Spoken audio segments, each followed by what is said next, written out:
Kaya I'm just blessed kasi mas gumagaan yung mabigat na paglilingkod. Kasi ang Divine Ministry is not easy because it's the ministry of God. Pero mas gumagaan yung paglilingkod dahil sa mga tao nakakasama. Vice versa din, pwedeng yung isang magaang gawain, pwede namang bumigat dahil sa mga mabigat na kasama. Pero yung isang mabigat na gawain, pwede pala siyang gumaan sa pamamagitan ng mga divine relationships, partnerships, and connections na pinapadala ni Lord. Sa buhay, may mga iba't ibang kind of relationships na pinapadala si Lord. May casual relationship, may intimate relationship. Pero yung mga divine relationship, they are very rare.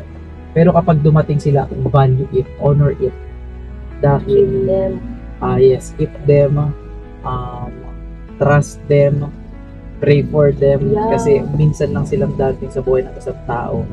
And never let jealousy, envy, insecurity, even pride to hinder that relationship na gusto sanang buuin ng Panginoon.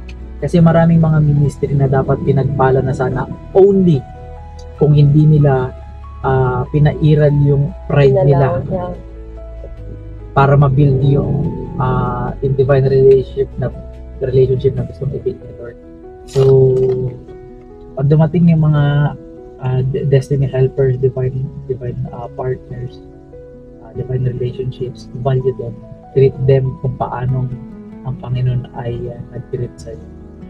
Grabe guys, kasi before, hindi ko nauunawaan. I mean, kwento lang, ganyan. And then dito ko din na-realize, habang pinapakinggan ko sila at habang nakaupo ako nakikinig sa kanila, dito ko rin na-realize na makikilala mo lang pala talaga ang isang tao once na nakaupuan mo sila. Once nakasama mo sila sa isang circle, nakakwentuhan mo sila, makikilala mo sila how they speak, how they use the power of words, to release wisdom, to release words of encouragement, blessing, and life sa buhay mo.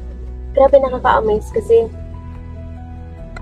ang dami naming natutunan sa bawat tao mga nakausap namin. Alam nyo guys, sobrang blessing sa amin ng ginagawa ng wedding namin. Though, very busy siya sa ayusin, yung preparation, mahirap, and everything.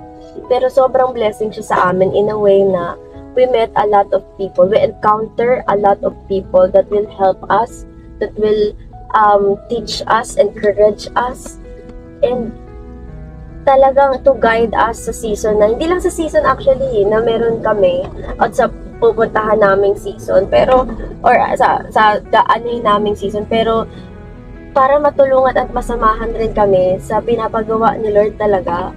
Dami namin na-encounter guys, iba't ibang tao, yung nakita namin at tinuruan talaga kami sa pamamagitan ng mga tao na yon. Alam nyo, isang bagay din na pinaka-blessing na matatanggap mo sa buhay mo ay hindi yung pera hindi yung kasikatan, hindi yung, alam mo yon, yung mga material dito sa bahay. The greatest blessing that you can ever receive is yung magkaroon ka ng mga tamang tao sa buhay mo. Maka-encounter ka ng mga tamang tao na matutulungan ka, sasamahan ka, bibigyan ka ng wisdom. Alam mo yun, hindi ka i-tolerate pero tutulungan ka, kukorek ka, may sasamahan ka sa pinapagawa nila. We're just so amazed today. Ako sobrang amazed, sobrang blessed. Hindi ka na namin alam kung ano ba ang tamang term to explain our feelings, our, alam mo yun, experience. Pero grabe lang si Lord, sobrang buti niya para makilala namin yung mga taong mga nauna sa amin, mga taong, alam mo yun, grabe maglingkod sa Kanya. It's really a privilege to know them, to sit with them. No, it's really a privilege to sit with godly men. Yung mga tao na may wisdom, na yung mga tao nakakarinig ng word from the Lord. It's really a privilege.